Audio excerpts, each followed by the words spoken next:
Hello students, welcome to our channel.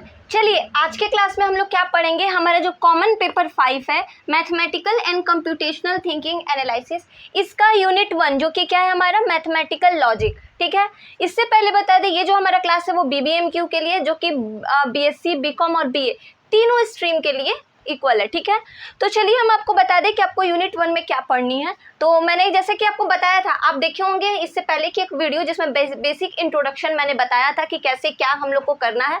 वो सारी चीज़ों का इन्फॉर्मेशन मैंने उस वीडियो में दे रखा है। ठीक है, आप लोग जाइए 10 से 11 मिनट का वो वीडियो, उस वीडियो को देखिए, वहाँ से आपका क्लियर हो जाएगा कि आपको कौन कौन से चैप्टर्स पढ़ने हैं और कैसे कैसे क्लासेस की स्टार्टिंग होगी। ठीक है, तो चलिए आज की क्लास में हम लोग पढ़ेंगे चैप्टर यूनिट 1 जो कि मैथमेटिकल लॉजिक है। ठीक है, आगे की इस क्लासेस को कंटिन्यू करने के लिए आप हमारे चैनल को सब्सक्राइब कर लीजिए, लाइक कमेंट कर दीजिए और अपने फ्रेंड्स के साथ शेयर कर सकते हैं। तो चलिए हम लोग इसमें पढ़ेंगे क्या, इसमें पढ़ेंगे स्टेटमेंट्स के बारे में। सबसे पहले हम आपको बता दें कि स्टेटमेंट्स क्या होता है। जैसे कि हम आपसे कह रहे हैं कि स्टेटमेंट मतलब क्या, स्टेटमेंट मतलब क्या कि हम आपसे कह रहे हैं कि हम आम खा लिए हैं, या फिर हम खाना खा लिए हैं, हम पढ़ रहे हैं, हम लिख रहे हैं। हम पढ़ रहे हैं तभी वो मेरे पास आ रहा है मेरे से पढ़ने, हम पढ़ा रहे हैं तभी वो मेरे पास पढ़ने आ रहा है, हम पढ़ रहे हैं तो मेरे से कोई क्वेश्चन पूछने आ रहा है। तो ये क्या देख रहे हो आप, ये एक स्टेटमेंट है। ये क्या है, एक स्टेटमेंट है। इसको हम लोग अच्छे से डिराइव करेंगे कि कौन सा स्टेटमेंट किस बेसिस पे है, कैसे है, क्या है, उसको अच्छे से डिराइव करेंगे हम लोग। सबसे पहले स्टेटमेंट का मतलब समझना बहुत जरूरी होता है कि स्टेटमेंट क्या होती है। हम कोई भी बात बोल रहे हैं, चाहे वो सही हो गलत हो, डजंट मैटर, बस हाँ उसके कहने का सीक्वेंस हमारा सही होना चाहिए। किस बेसिस पे हम कहेंगे कि ये मेरा स्टेटमेंट सही है, या किस बेसिस पे कहेंगे कि ये मेरा स्टेटमेंट है, मतलब मेरी बात है जो मैंने एक सही मीनिंगफुल वर्ड में बोल दिया आपको। ठीक है, दैट इज ए स्टेटमेंट। तो बात करते हैं हम लोग, जैसे कि आप देख रहे होंगे स्टेटमेंट बेसिकली देखा जाए बच्चों तो declarative sentence, imperative sentence, exclamatory sentence, interrogative sentence and the last one is open sentence. इन चारों के बेसिस पे डिसाइड होती है। ठीक है, अब आप कहिएगा मैम ये सारा चीज़ तो आप जो बता रहे हो ये सारा चीज़ तो ग्रामर को बिलोंग करता है, सिवाय इसके ये जो आप देख रहे होंगे अपने स्क्रीन पे ओपन सिस्टम, ये आपके लिए न्यू है। हम इसके बारे में बताएंगे कि ये चीज़ क्या है। ठीक है, बट बेसिकली देखा जाए तो declarative sentence, imperative sentence, exclamatory and interrogative, ये चारों के बारे में आप लोगों ने ग्रामर में पढ़ रखा होगा। बट डोंट वरी, हम लोग बात करेंगे। डिक्लेरेटिव सेंटेंस मतलब सिंपल सेंटेंस होता है, just like he is a boy, he is a boy, simple. Ram is a good boy. Mohan is a क्या, Mohan is a teacher, means क्या आप देख रहे होंगे, Mohan is not a teacher, suppose not a teacher. मतलब matter ये नहीं करते कि आपका सेंटेंस नेगेटिव है या पॉजिटिव, बस एक सिंपल है सेंटेंस, मतलब इससे कोई अलग मीनिंग नहीं निकल रही है। सिंपल मीनिंग क्या निकल रही है कि वह लड़का है, राम एक अच्छा लड़का है, मोहन टीचर नहीं है, टी लिख दिए, मोहन टीचर नहीं है। तो सिंपल है, पता चल रहा है हमको कि हाँ ये चीज़ें हैं यहाँ पे। बट अगर बेसिकली देखा जाए बच्चों तो क्या है, यहाँ से अदर कोई मीनिंग निकल रहा है क्या? ऐसा तो नहीं है कि मैंने यहाँ पे लिख दिया कि वह वह लड़का तो है लेकिन लड़का नहीं है, ऐसा कुछ मीनिंग निकल रहा है क्या? आप कहोगे मैम आप क्या क्या बोल दे रहे हैं। तो मेरा कहने का मतलब है कि यहाँ आप इस सेंटेंस को पढ़े तो आपको एक्यूरेट मतलब यही पता चल रहा है according to your grammar and speaking skills कि वह एक लड़का है। सिंपल, बात खत्म। राम एक अच्छा लड़का है, मोहन टीचर नहीं है। बात यहाँ पे सिंपल समझिए मेरा बात। इस टाइप के सेंटेंस को जो कि एसर्टिव के फॉर्म में होते हैं, एसर्टिव और नेगेटिव, आप देखे होंगे मैटर ये नहीं करता है कि आपका सेंटेंस नेगेटिव हो, बस उसका मीनिंग पता रहना चाहिए और सिंपल मीनिंग होनी चाहिए। इस टाइप के सेंटेंस को कहा जाता है डिक्लेरेटिव सेंटेंस। क्या कहा जाता है? इस टाइप के सेंटेंस को डिक्लेरेटिव सेंटेंस कहा जाता है। यहीं पे अगर हम कह दें, यहीं पे कह दें कि it is a good boy, अब हमको नहीं पता है कि वो अच्छा लड़का है कि नहीं है। It is a good boy, मैंने ऐसे कहा it is a good boy, ऐसे हम लोग नहीं कहेंगे। क्या कहेंगे? It is a good boy, means वो अच्छा हो भी सकता है नहीं भी हो सकता है, श्योरली हम आपको नहीं बता रहे। तो that mean it is not a declarative sentence. ठीक है, मीन्स क्या कि जिस सेंटेंस से आप किसी को पर्सनली पर्टिकुलरली डिनोट कर दे रहे हो कि हाँ वो लड़का अच्छा है, हाँ मोहन अच्छा है, आप अच्छे हो, मेरे स्टूडेंट्स बहुत प्यारे हैं, तो ये सारे चीज़ से हम बता दे रहे हैं कि हाँ जिस बच्चे से मेरा बात जो क्लास करते जो नहीं करते सब बच्चे बहुत प्यारे हैं। तो दैट मीन्स ऑल क्या हो गए, मेरे बात का सिंपल मीनिंग निकल गया, तो ऑल क्या हो गए, डिक्लेरेटिव सेंटेंस हो गए। क्लियर, समझ में आया?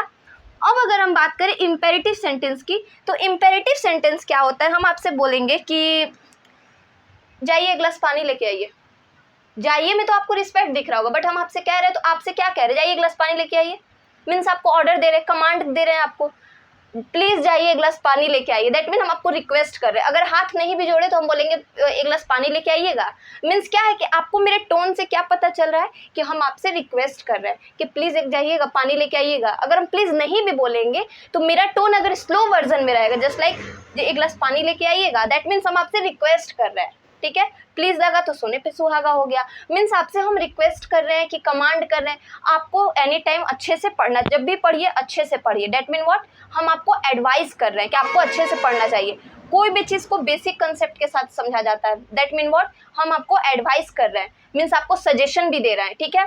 और एक चीज़ क्या कि हम जाइए एक ये काम जरूर आपको करना ही करना है, 1 घंटे में ये चीज़ कंप्लीट हो जाना चाहिए, दैट मीन व्हाट, आपको ऑर्डर दे रहे हैं, आपको कमांड दे रहे हैं।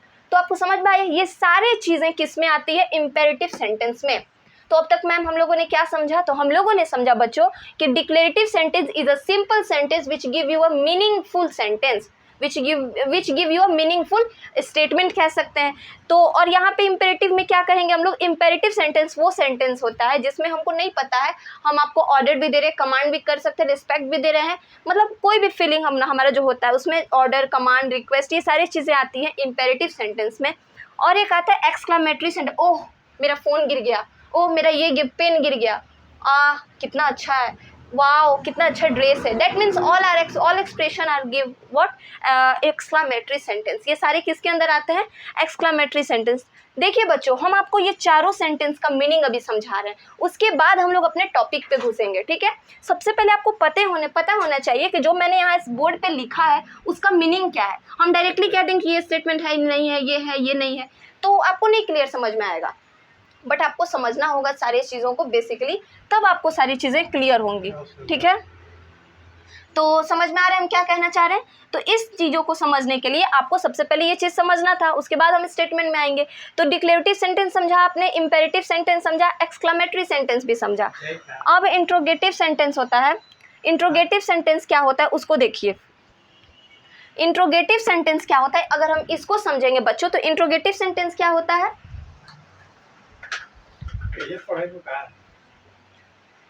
इंट्रोगेटिव सेंटेंस क्या होता है उसको देखिए, ठीक है। तो अगर बच्चों हम लोग इसमें बात करें इंट्रोगेटिव सेंटेंस की, तो इंट्रोगेटिव सेंटेंस में क्या कहेंगे, जैसे कि हम आपसे क्वेश्चन मार्क कहेंगे, आर यू क्रेजी, वाह मैम क्या बोल दिया आप, हम लोग पागल नहीं है मैम। तो हम आपसे बोले आर यू क्रेजी, क्या आप पागल हो। आर यू ए स्टूडेंट, क्या आप स्टूडेंट हो, yes ma'am we are a student, simple we are student. तो दैट मीन क्या, हम आपसे क्वेश्चन किए, तो दैट मीन क्वेश्चन मार्क वाले जितने भी आते हैं सेंटेंस, वो सारे किसके अंदर आते हैं, इंट्रोगेटिव। तो मैम अब तक हम लोगों ने क्या समझा, डिक्लेरेटिव सेंटेंस मैम आपने समझा दिया, इम्पेरेटिव सेंटेंस भी आपने समझा दिया, एक्सक्लामेटरी भी समझा दिया, एंड इंट्रोगेटिव भी समझा दिया। मैम ओपन सिस्टम क्या होता है, इसके बारे में भी थोड़ा बता दीजिए। तो ओपन सिस्टम ऐसा सिस्टम होता है जिसके अंदर ओपन सिस्टम कैसा सिस्टम होता है, जिसके अंदर क्या होगा, सारी चीज़ें एकदम क्लियर है, मतलब आपको सेंटेंस पढ़ के समझ में ना आए कि यहाँ पे क्या कह रहा है। जैसे कि अगर हम आपसे कहें ओपन द विंडो, आप किसको बोले ओपन करने, हम कहेंगे यहाँ पे 10 लोग बैठा हुए, मैंने कहा ओपन द विंडो, मीन्स क्या, ओपन मतलब समझिए खुला, मतलब मैंने जो वर्ड अपना कहा, जो मैंने सेंटेंस कहा वो सबके लिए कहा, मैंने किसी के लिए फिक्स नहीं कहा, मैंने पर्टिकुलरली किसी को डिनोट करके नहीं कहा कि नहीं आप जाइए चाहे आप जाइए, कोई एक जाइए जाके दरवाज़ा खिड़की को खोलिए, आप जाइए ओपन द डोर, कोई जाके एक दरवाजा को खोलिए। दैट मीन्स क्या, मैंने सबको कह दिया। ओपन अनाउंसमेंट बोलते हैं ना, कोई चीज़ का ओपन अनाउंसमेंट कर दिए, तो ओपन मैंने कहा कोई भी चीज़ को, दैट मीन क्या कि वो चीज़ क्या हो गया, ओपन सेंटेंस के अंदर आ गया, जो कि सबके लिए। ऐसा सेंटेंस, ऐसा सेंटेंस, स्टेटमेंट नहीं, ऐसा सेंटेंस, ठीक है, ऐसा सेंटेंस जो सबके लिए इक्वल हो, that mean what, open system. Doesn't matter वो नेगेटिव हो, पॉजिटिव हो, क्या हो, आपको उससे नहीं पता चल रहा है, बट वो आपको पता है कि वो सबके लिए है, ठीक है। कोई अगर 10 लोग बैठे हैं, अगर कोई आके उसमें से कह दे एक गिलास पानी लेके आ, सब एक दूसरे का मुंह देखेंगे कि कौन जाएगा, तुम जाओगे, तुम, उसमें से कोई एक उठ के चला गया, दे दिया, बट ऐसे तो हुआ ना, एक पल के लिए भी तो माइंड में आया ना कि कौन जाएगा लाने के लिए, क्योंकि हम लोग उस टाइम उस कंडीशन में क्या होता है, सब एक दूसरे पे डिपेंडेंट रहते हैं कि ये पर्सन जाएगा, बट बेसिकली देखा जाए तो कोई एक उठता है तो वो जाता है। तो वो सारे चीज़ किसके अंदर आते हैं, ओपन सिस्टम, जो सबके लिए अवेलेबल हो। तो अब तक हम लोगों ने क्या समझा बच्चों? Declarative sentence, imperative sentence, exclamatory, interrogative and open system. अब हम लोग आते हैं इस स्टेटमेंट के ऊपर। सारे सेंटेंस का तो मीनिंग आपको पता चल गया ना कि सारे सेंटेंस क्या। अब तो अगर हम डायरेक्टली इस पे बात करेंगे तो अब आपको डाउट नहीं होना चाहिए। तो अगर अब हम बात करेंगे आपसे, अगर अब मैं बात करूं कि ये चीज़ क्या होता है, तो चलिए अब थोड़ा सा देखते हैं, ठीक है। वाह मैम वाह, एकदम बेसिक तरीके से आप कर रहे हैं ना, इस टाइप से माइंड में आना चाहिए आपके, ठीक है। नहीं आ रहा है तो चलिए अब हम लोग बात कर रहे थे, मैंने क्या कहा, इतना चीज़ आपको समझा दिए ना। हम कह रहे हैं कि डिक्लेरेटिव सेंटेंस को छोड़ के, except declarative sentence, all are not a statement, all are not a statement. किस बेसिस पे मैंने कहा? आपसे अगर हम पूछें, आपसे हम पूछते हैं, अभी आप बताइए, मुझे पता है कि अभी तो हम आपको सिखाए हैं तो आपको सेंटेंस का तो मतलब पता चलेगा कि कौन सा सेंटेंस क्या कहता है। बट बच्चों अगर हम आपसे कहें कि बताइए हम किस बेसिक पे कह दिए, किस तौर पे कह दिए कि डिक्लेरेटिव सेंटेंस छोड़ के सारे जितने भी सेंटेंस बच गए, चाहे वो डिक्लेरेटिव, चाहे वो इम्पेरेटिव हो, एक्सक्लामेटरी हो, इंट्रोगेटिव हो या ओपन सिस्टम हो, ओपन सेंटेंस हो, वो सारे सेंटेंस बच्चों बताइए किस बेसिस पे हम लोगों ने कहा कि वो स्टेटमेंट नहीं होगा।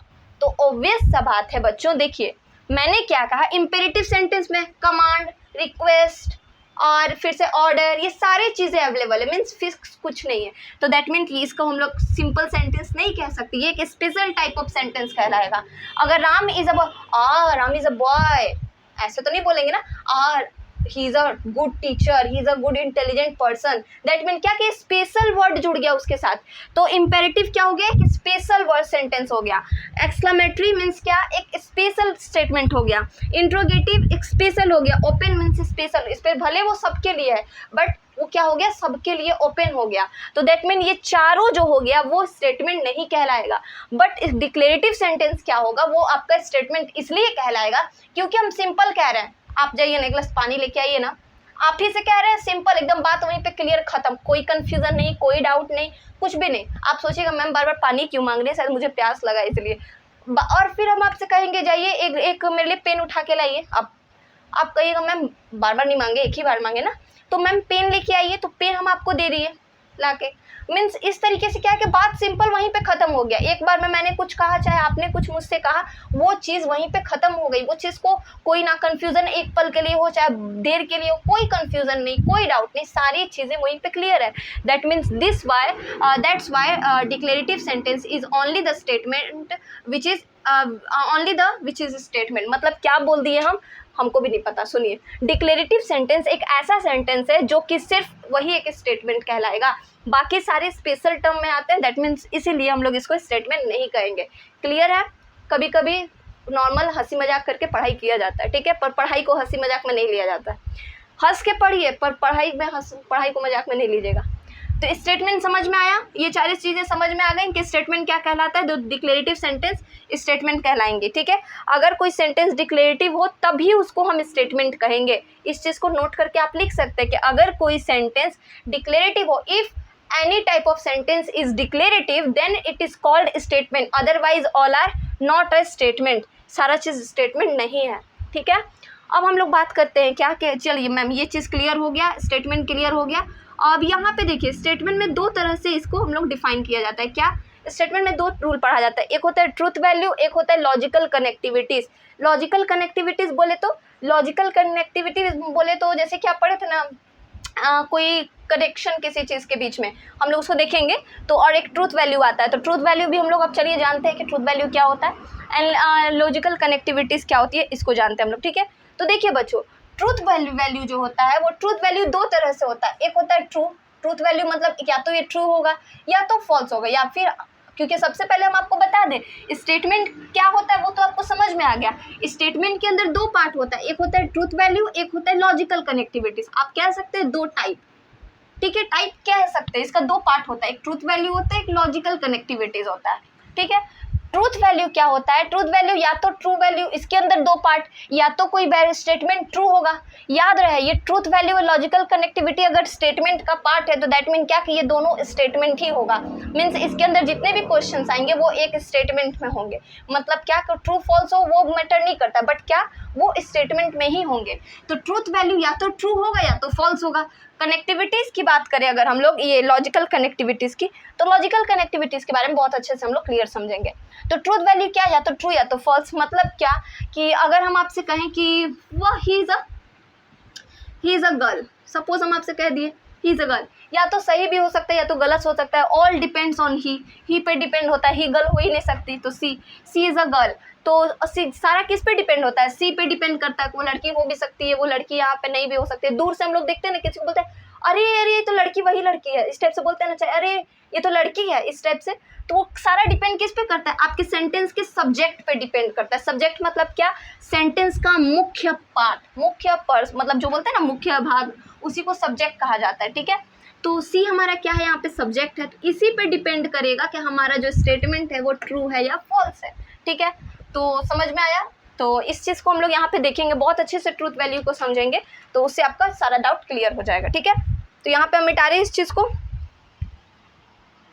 तो समझ में आया ना ट्रूथ वैल्यू क्या होता है? अभी तक हम लोग जितना समझे कि ट्रूथ वैल्यू क्या होता है। तो ट्रूथ वैल्यू याद रहे, दो स्टेटमेंट दो पार्ट में होता है, एक ट्रूथ वैल्यू, एक लॉजिकल कनेक्टिविटीज।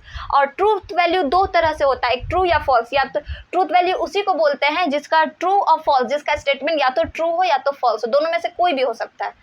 ठीक है, या तो ट्रू हो या तो फॉल्स हो, दोनों में से कोई भी अगर होता है तो वो स्टेटमेंट कहलाता है ट्रूथ वैल्यू। ठीक है, चलिए अब हम लोग आगे बात करते हैं।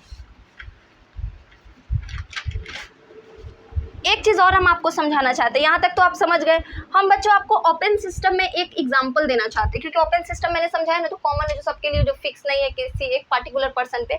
तो जैसे कि हम आपसे अगर मैथ के अकॉर्डिंग फॉर्मूला लें, हम आपसे कहें x × 2 = 0।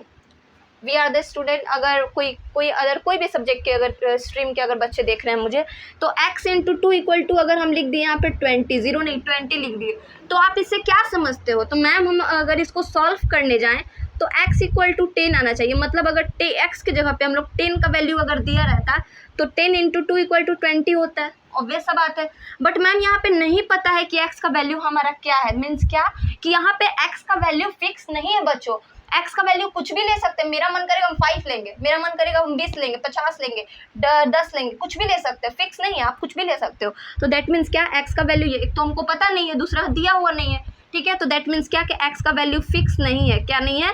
फिक्स नहीं है। तो इसीलिए इसको हम लोग क्या बोलेंगे? Open system. मैंने पहले ही कहा था ओपन सिस्टम क्या होता है? जो सबके लिए हो, जो फिक्स किसी पर्टिकुलर पर्सन पे नहीं हो, चाहे किसी भी चीज़ पे, किसी क्वेश्चन पे पर्टिकुलर ना हो, तो all are called open system. ठीक है, अब यहाँ तक तो समझ में आया हम लोग को। तो ये चीज़ आपको समझ में आया ओपन सिस्टम का। तो अब हम लोग चलिए थोड़ा बात करते हैं, आगे हम लोग देखते हैं, इसको समझते हैं सारी चीज़ों को। और लॉजिकल कनेक्टिविटी, ट्रूथ वैल्यू तो समझ में आया ना आपको? ट्रूथ वैल्यू क्या होता है? जिसमें या तो उसका स्टेटमेंट ट्रू हो या तो फॉल्स हो, that is called truth value. ठीक है, देखिए बेसिक तरीके से समझिए, नोट्स ये सारी चीज़ें आपको प्रॉपर मिलते रहेंगी, बट आपको समझना बहुत बड़ी बात है। ठीक है, तो आपको सारी चीज़ों को समझते हुए चलना है। ठीक है,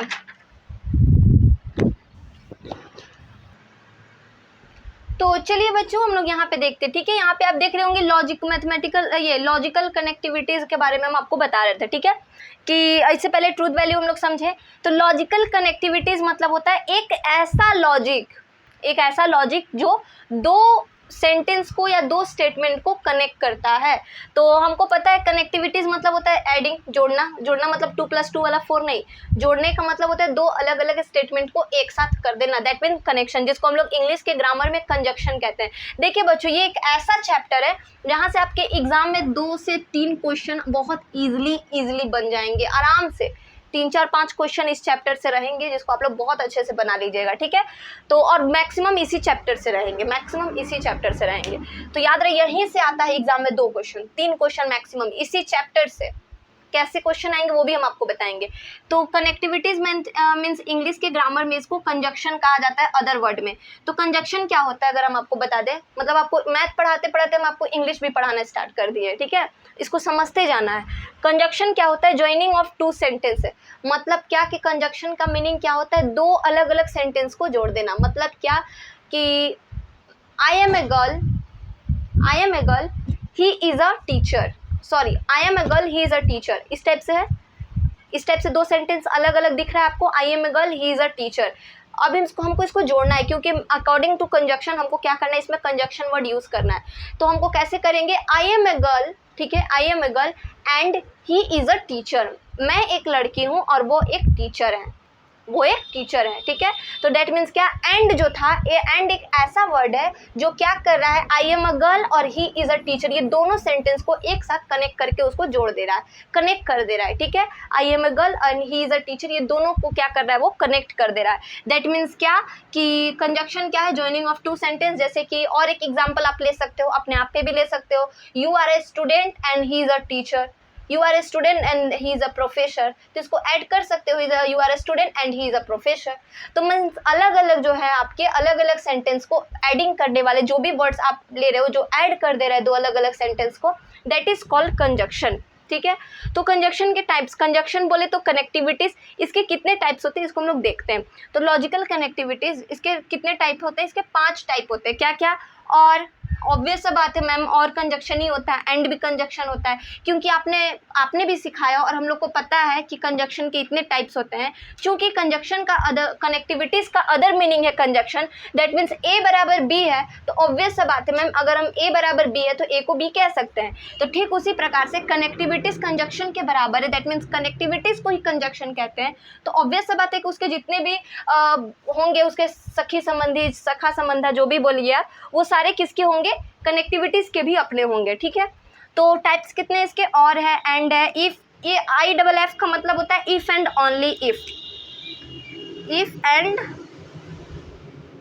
ओनली इफ़। इसका क्या मतलब होता है मैम, इसका मतलब होता है कि अगर a बराबर b है तो b बराबर a भी होना चाहिए। अगर ये वाला कह रहा है कि हम b के बराबर है तो b कहेगा अच्छा तुम मेरे बराबर है तो हम भी तुम्हारे बराबर है, मतलब अगर ये उसके बराबर तो वो भी इसके बराबर होना चाहिए। That is called if and only. अगर मैथ्स में अगर एक और चीज़, एक और तरीके से इसको अगर समझें हम, तो कैसे समझेंगे, अगर यहाँ पे कोई स्टेटमेंट दिया हुआ है, अगर कोई भी स्टेटमेंट मान लीजिए x+2 है, यहाँ पे मान लेते हैं मैथ्स में, और यहाँ पे मान लेते हैं x+3 है, हम इस तरीके से कहेंगे कि नहीं, ये स्टेटमेंट इसके if and only x+2 is equal to x+3।